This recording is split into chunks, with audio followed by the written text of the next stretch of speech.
නේද? ඒ නිසා තාත්තා මොකද කරන්නේ? යනවා පිළියත් අරගෙන ඔයාලගේ ගෙවන් වත්තේ තියලා කිරි ගහක් ආවා. මොකද කිරි ගහක්? මොකද පයින් මම කිරි ගහ කියන්නේ? පොස් ගහක් ළඟට. ගිහිල්ලා අර නැකතට හරියට මේ නැකතට පිළියෙන් පොස් ගහට ටිකක් කොටනවා. මොකටද?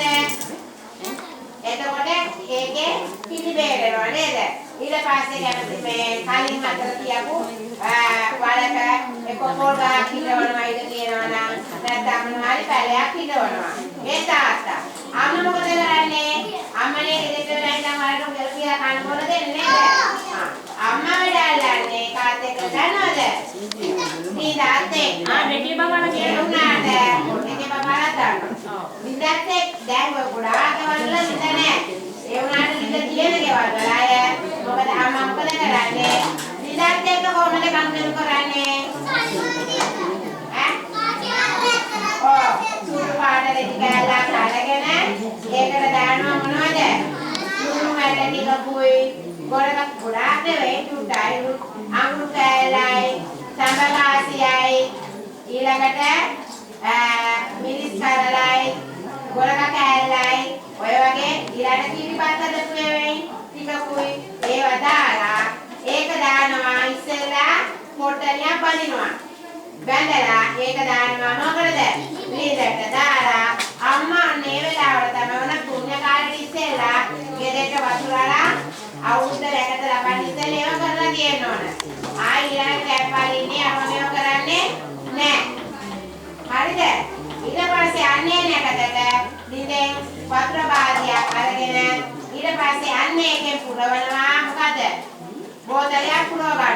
ඉස්සරහම කලගෙට. ඉස්සරහා කලගෙඩියට එකක් ඉස්සර ගෙට ගේනවා. කලෙන් පුරවගෙන අම්මා ඒක අරගෙන ගේ ඇතුළට ගේනවා. ගෙනල්ලා ඒකේ වතුර අරගෙන බෝතලයක් පුරවනවා. පුරවල ඉවර හොඳට මූලිය කරලා ඒක අරන් තියනවා. ඒකයි එළියට ගන්න කවුදද? ඊළඟ අවුරුද්දේ වැඩාල නැකතට තමයි ඒක එළියට අරන් බලනවා කොච්චර වතුර අඩු වෙලාද කියලා. වතුර ගොඩාක් අඩු වෙලා නම් ඒ අවුරුද්දේ අපේ ගෙවල් වල ලැබුච්ච ප්‍රමාණය අඩුයි කියලා විශ්වාසයක් තියෙනවා. වතුර අඩු වෙලා නැත්තම් ඒ අවුරුද්දට වඩා හොඳයි කියලා කියනවා. කොහොමද? ඊළඟේ වතුර බෝතලේ අරන් තියනවා. අර කලින් වතුර ඊයේ වාහනකට දාලා. ඒක තමයි ඔන්න අම්මා වැඩාලා ඉලන් එක කන්දර කරලා ඊට පස්සේ තාත්තා ඉස්සරහට කොටලා ළමයිලා මොකද කරන්නේ?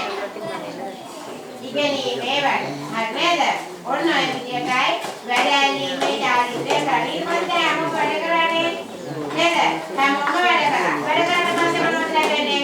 දහවල් තාත්තට වැඩ කරනකොට අවුරුදු 3යි. වැඩ කරාම දෙන්නේ.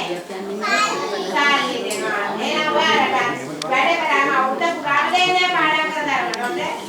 අන්දාන නැත්නම් සාලි දෙන්නේ. අවුරුදු නැකතට ඊළඟට ඔන්න ඔයාලට ලැබෙනවා වැඩ කරපු නිසා උඩත් කොලේ පොතලා සාලි ලැබෙනවා නේද? අනේ ඒක තමයි ගන්න දෙන්නේ. ඒක තමයි මොකද? ගන්න දෙන්නේ. ඊට පස්සේ ඔයාලා මොකද කරන්නේ? අම්මට තාත්තට ගෙදර ඉන්න වැඩි ආශ්‍රය කියලා කවුරු වදිනවා. මොනම අයියලා කර පුරාත් දීලා වදිනවා. නිකන් නෙවෙයි. නිකන් නම් අම්මා වදිනවා නේද? පුරාත් දීලායි වදින්නේ වැඩි කියන්නේ. අම්මා තාත්තා ඔක්කොටම වැඳලා ඊට පස්සේ තමයි ඔන්න කෑම කන්නේ. ආහාර අනුභවය කරන්නේ ඊට පස්සේ. ඒකත් අට්ටෝන වලට ගන්නවද? නෑනේ. තාත්තා ඔක්කොම ජාතිකේ පොලේකට දාලා අනලා හැමෝටම කවනවා නේද? ඊට පස්සේ තමයි අපි කන්නේ නේද? ඔන්න ඔක තමයි වැඩ ඇල්ලීමේ ගනුදෙනු මහා ආහාර අනුභවය කියන එකතර කරන ටික. හරියි දෙවෙනි නැකත එතකොට පළවෙනි නැකත ඉපදිීමේ ලැබීම දෙවෙනි නැකත වැඩ ඇල්ලීම ගනුදෙනු කිරීම හා ඉපදිීමේ ලැබීම ආහාර අනුභවය ඊට තුන්වෙනි නැකත එනවා මොකද්ද තුන්වෙනි නැකත මොකද්ද දන්නවද කිස තෙල් කෑම දැන් කෑම කාලේ ඊට පස්සේ නෑගේ වලට ගිහින් ඔය ඔක්කොම කරලා ඊළඟ නාන්න ඕනේ නේද? නාන්නක් තියෙනවා. අර පරණ අවුරුද්දට නෑවට පස්සේ නාන්නේ නෑ ඉස්සර මම දන්නේ දැන් ඉන්න මිනිස්සු නානවද කියලා. ඉස්සර අය නාන්නේ නැහැ. පරණ අවුරුද්දට නෑවට පස්සේ පොළොවට තෙල් ගාන්නේ නැහැ.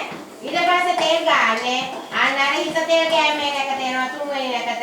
ඒ කියන්නේ ඊළඟට දවස් දෙකක් ගිහිල්ලා ඒ නැකතට තමයි පන්සලට ගිහිල්ලා පන්සලේ හාමුදුරුවන්ට කියලා අර අපුල් දෙක ප්‍රජාති ගාලා හිත තෙල් ගාන්නේ.